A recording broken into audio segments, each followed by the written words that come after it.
So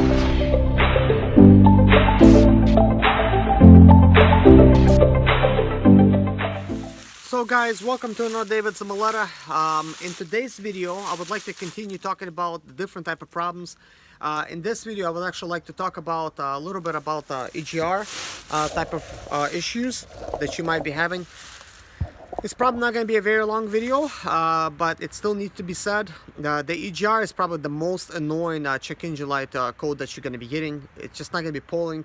And basically the code that you're going to be getting is it's going to say basically like exhaust recirculation or something, you know, it's going to say a problem. So what happens is a lot of times these EGRs, let me see if I have one back here. Well, I do have a EGR that's actually installed right there. You guys already know where the EGR is, but I was hoping I could actually find one to try to actually show to you guys. So guys, anyways, I cannot really find one, but one of the things that happens with the EGRs, it's causes basically your vehicle again like goes into limp mode. But what happens to the actual EGR, and I've seen this happen before, it gets kind of like damaged somehow, or like a loose spring inside or something like that. So here's the condition that you're going to be getting. So you're going to be driving, and all of a sudden, like, it's basically like barely pulling. Like, you're like in limp mode. And then while you're driving, you turn the vehicle off and on, and then the check engine light check engine light might not disappear unless you clear the code, and you can't clear it, and it's actually not going to reappear until the next start. But basically what happens is once you actually shut it off and turn it on while you're driving, it kind of clears that code from the computer, sort of, you know, even though check engine light's going to be on, and it's going to be driving just fine. It's going to be performing good, it's going to be accelerating good, it's going to be, you know, just fine. But next time you go to turn off your van, you're like, man, it's pulling bad again. Like, what's up? And it's going to do this every time. And what happens is when you actually look at the EGR, you remove it. There's these kind of like three little tabs that kind of like open and close. Well, they close, but they go just a tad too far, and they basically create like these little triangles. They're like openings. So it's kind of staying too open, and that's actually what causes the EGR limp mode type of stuff. So that happens, and then another thing happens where the EGR just doesn't even open up at all because it's too much carbon buildup. It does not open up. So again, limp mode. Cleaning it will solve that issue. And there's another one where the EGR just stays open all the time, which will also cause limp mode. There's ways of hacking the EGR. I did kind of, you know, like touch on this type of subject, but I haven't really had any time to really hack it electronically. It's just because everything takes time, you know, to do. So like I'm happy enough that I could actually still give my channel enough time to actually answer all the questions and comments, record videos, edit them, upload them, and that still is very time consuming. On top of that, I need to actually do stuff. So like today I'm recording all these videos, but I really have to be putting up trim. So I'm trying to juggle like two things at the same time. So my videos, they do take time for me to actually talk about these issues. And you know, after a while, it's just, you know, it takes away from what I got to be doing. So that's the kind of thing. But I think it's important, you know, to really talk about this EGR type of issue, because you know, it's really annoying. So a lot of times you'll just need to install like another EGR. But here's kind of like what I've learned, guys. If you are having an issue with the EGR and it's just pulling really slow and you really need to get somewhere, just unplugging it actually does the trick. So you know, that does help. So anyways, I do have videos on this, so just watch about the EGR, and I do actually want to talk about other things that's happening as well. And you know, like when it has to do with limp modes and stuff, man, I have like so much stuff I want to say.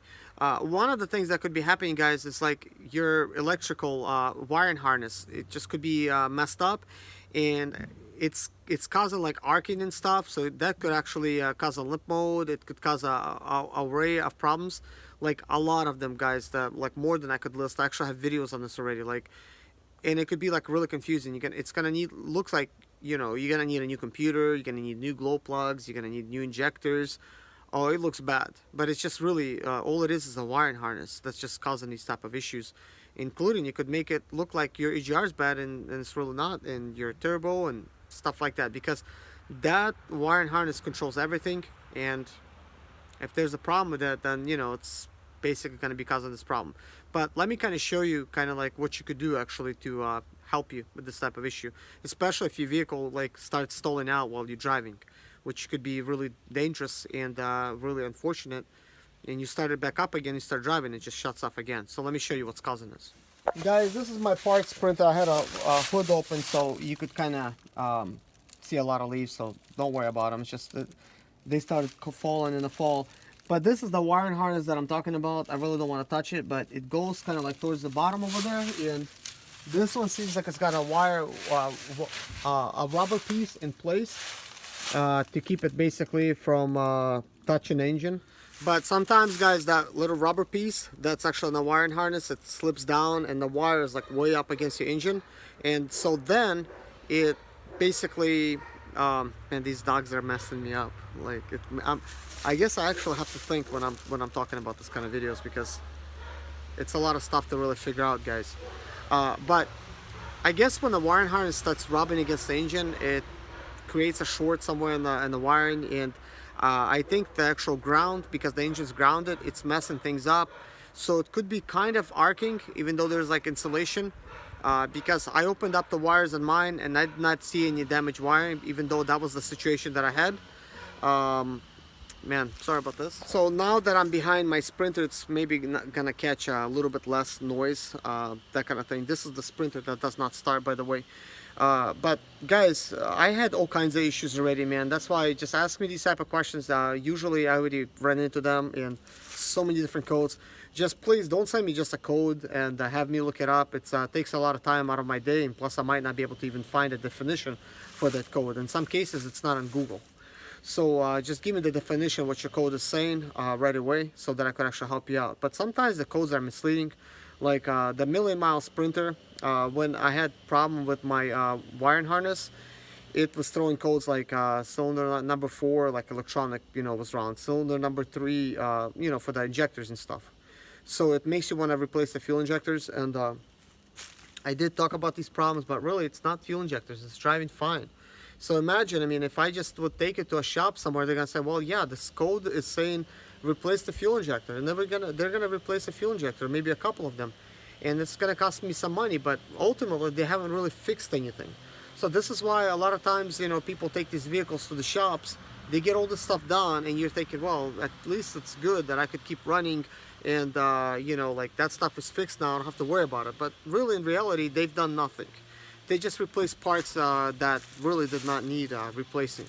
So I guess in this case, I would be pretty bad mechanic, because instead of actually trying to make money on customers, I would actually find a solution to the problem that they're having, and therefore not actually make money. Because the most money that mechanics are making, they're making it off parts, guys. And then of course, hourly time that it takes to install those parts, like again, they're making even more money. So that's, I mean, that's why you go to some dealerships, like Mercedes dealer. They're not even going to replace like a stock fuel injector. They're just going to tell you, look, you're going to need a new head, buddy. So they might try to charge you for a head, and then they're going to say, well, we can't warranty the work if you're not going to put all new injectors. Well, now you put in all the new injectors. And then they're going to say, well, your old fuel line was bad, so you need a new one. Oh, yeah, and then because we put new fuel injectors, we can't warranty because you need a new fuel filter. And then, oh yeah, like your fuel tank is so old, it's got deposits in the bottom. We had to remove it so we could actually wash all the contaminants out, and you know, and then we actually replace some fuel lines as well. Guys, it's just on and on and on and on, and you're just going to be basically paying out so much money. Here's what I recommend: if you can, if you do have a property or anything, buy yourself a spare Sprinter. Just have that, because you just don't know. There's so many like little plasticky things, so many like little sensors and stuff that you might need, or parts that you might break by actually removing yours. Then you can just go basically to your own backyard, pull it off, and that's it. I'm really fortunate and thankful to God that I actually have this property, because not only that I'm able to actually use parts for myself, I'm able to help others to try to, you know, figure out these issues and stuff, because I could actually test the stuff kind of like on my grounds. Like if something's not working, I could remove another part from a different man and try that, and I'm gonna find a solution, you know, sooner or later. But guys, most of the problems that I'm finding, man, it's like there's really like no problem. It's just like a little malfunction, like due to like electronics and stuff like that. I guess The most annoying one is the EGRs. A lot of times you might just give up and just go ahead and get yourself like another EGR. And I think it's really worth the money, like, you know, getting one for like 300, 350 bucks if you could find it. I do have some on my website. You could go to zimaleta.com. And I've organized all the parts that you could get on Amazon. And you could kind of like do like price comparison, because I put up just everything that I could find on that subject, and you could look, okay, well, this was cheaper than another one, and this kind of thing. So obviously this video is not long enough yet, so I could fit other stuff in here as well, to talk about other problems that you could be getting, you know, like why you're like, you know, getting like limp bolts and stuff. So along with the stuff I would like to talk about, basically I would like to talk about the start error. You know, a lot of times you guys will try to start your vehicle up and you get a start error message, and some of you guys are cutting off your vehicles and your vehicle's still running, and all kinds of stuff like that. And sometimes you can turn on your vehicle and can't turn off your vehicle. Before we get to start errors, let me actually talk about the crankshaft position sensor.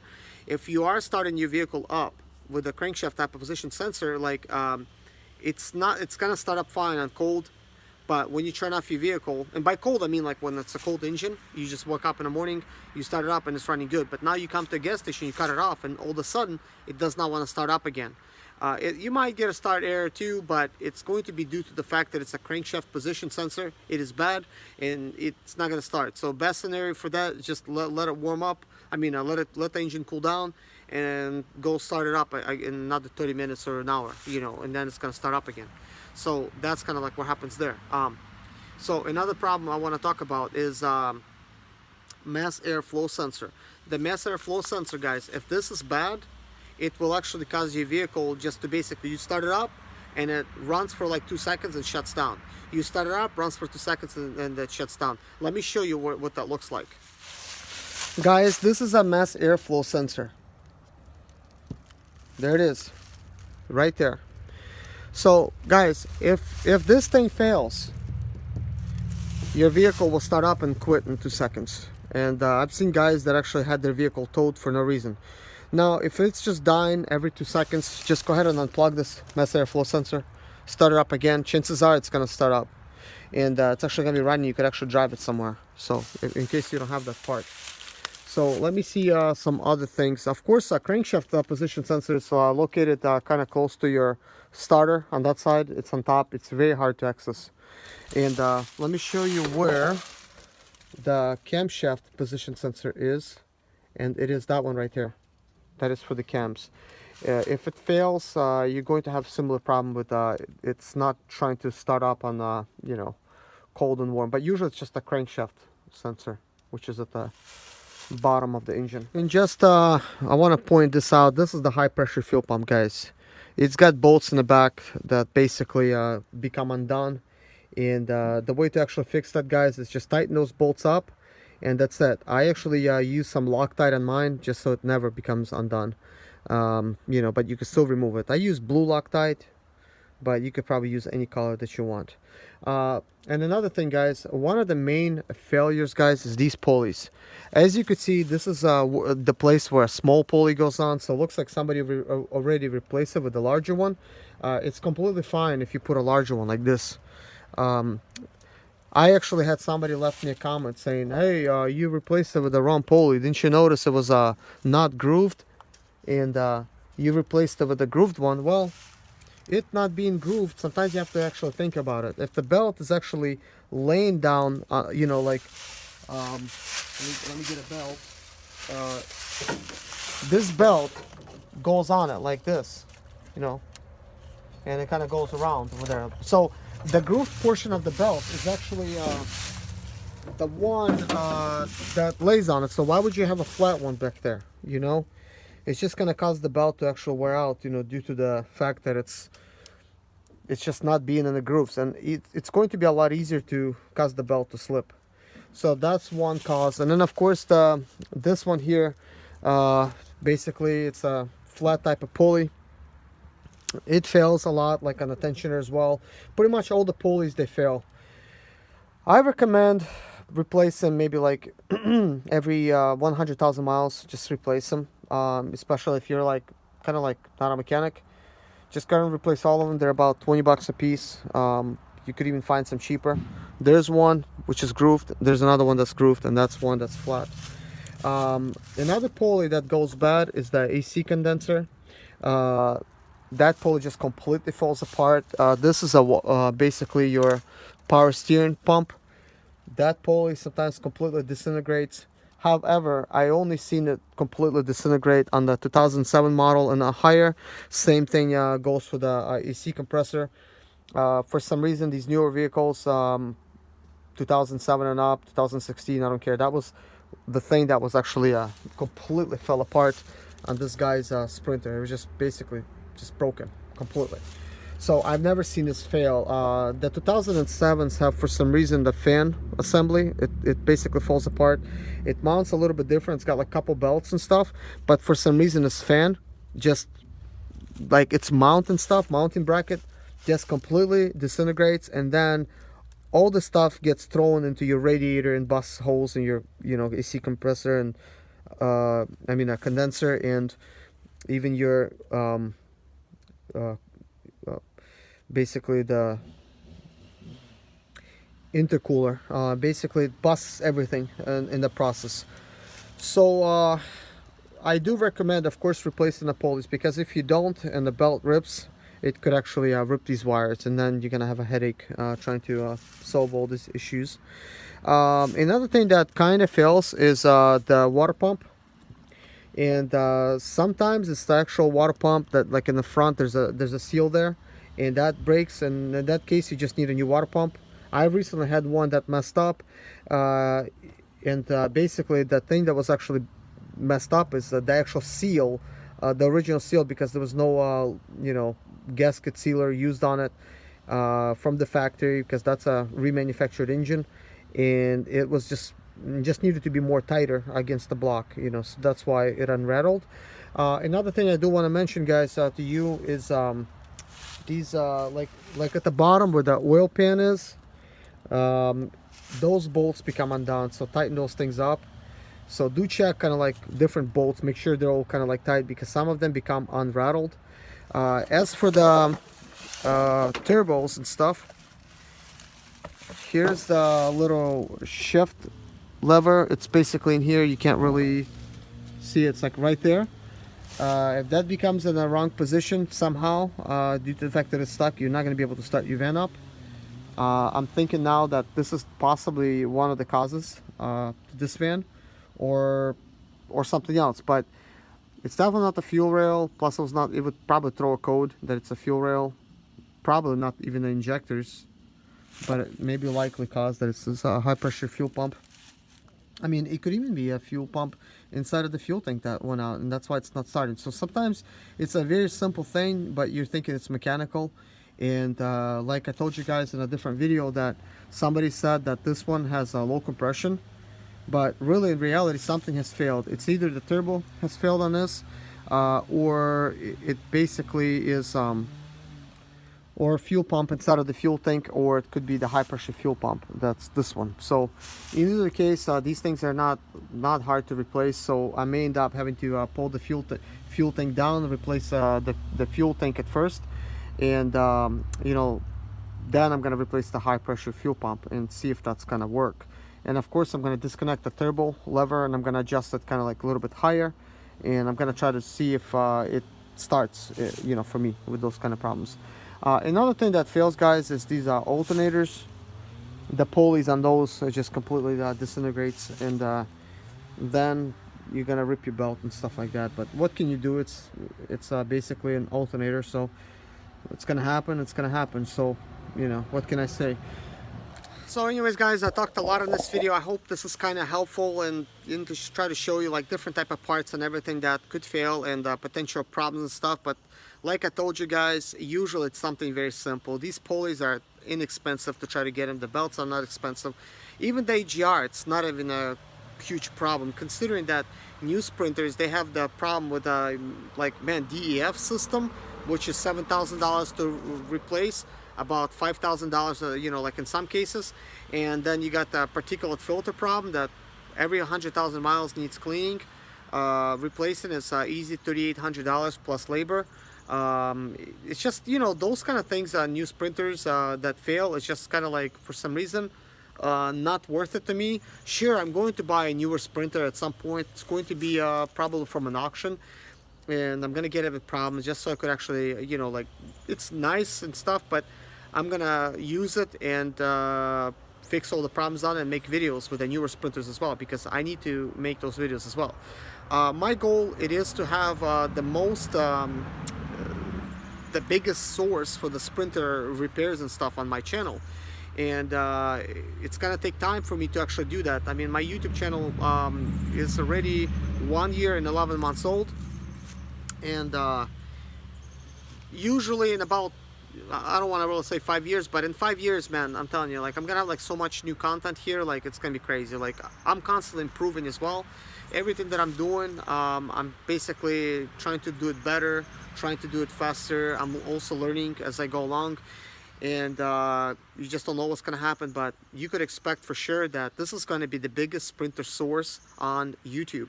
So subscribe right now, and you know, just basically watch what I have, and you're not going to be disappointed. I have a lot of stuff. So in the beginning, I kind of thought my videos are too long, and you know, I only had a few complaints, but I don't get any complaints anymore that they're long. I think the biggest complaint that I got is there's sometimes a lot of ads on my videos, but sometimes when my videos become a little bit more popular, well, YouTube is going to want to stick more ads on there. So, and I certainly don't mind, because that's the way I get paid from YouTube. So, you know, it's a win-win. So if you don't want to watch the ads, just skip them. You know, wait 5 seconds, skip, and that's it. Just you know, keep going. But I do get paid if somebody watches it at least 8 seconds. So if you want to do me a favor, maybe skip it in 8 seconds, and you know, at least I get some pennies from it. It's not much. Probably like each video is between like a penny and a half and 3 cents. I only win in big numbers. Like currently, there's about 50,000 ads that are being played every single month. So these pennies add up, guys, and then, you know, I end up basically having, you know, like a pretty good, you know, paycheck at the end of the month. But anyways, guys, I hope you enjoyed these videos. You know, I will think of other stuff to try to record videos, but right now I recorded a lot of video, and I'm kind of getting tired, and I need to eat something because I haven't ate yet, and it looks like it's about to rain, and I have an auction today, and I still got to do some trim. So trying to juggle a lot of stuff today, but today is supposed to be the rainy day. So anyways, guys, God bless you, take care, and thank you for watching my videos and subscribing, and please hit likes on my videos to try to help me. And guys, if you want to help me by watching ads, by actually like not watching them, can you do this favor for me? Like, please, this would really help me out. If you're going to sleep, just play one of my playlists. Let the ads play, let all the videos play, because I'm gonna get a lot of watch time, which will make my channel like even more popular. Because I'm kind of thinking, look, why not let basically this channel be discovered, because I'm hearing more and more that this is pretty much well, people are telling me it's the best channel on YouTube for the sprinter stuff. You know, I don't know, because I really don't know who else is doing this kind of stuff, but I'm sure there's a lot of other you know, YouTubers out there that make pretty decent videos. But I make videos every single day, and my videos are a lot about sprinters, and now I'm doing a lot of other stuff, and I'm just basically showing to you guys what I do every day. You could certainly expect a video a day from me. So I'm always thinking of new stuff, and I enjoy talking to you guys. And you know, thank you guys so much, and God bless you guys. Take care of yourself. Bye bye.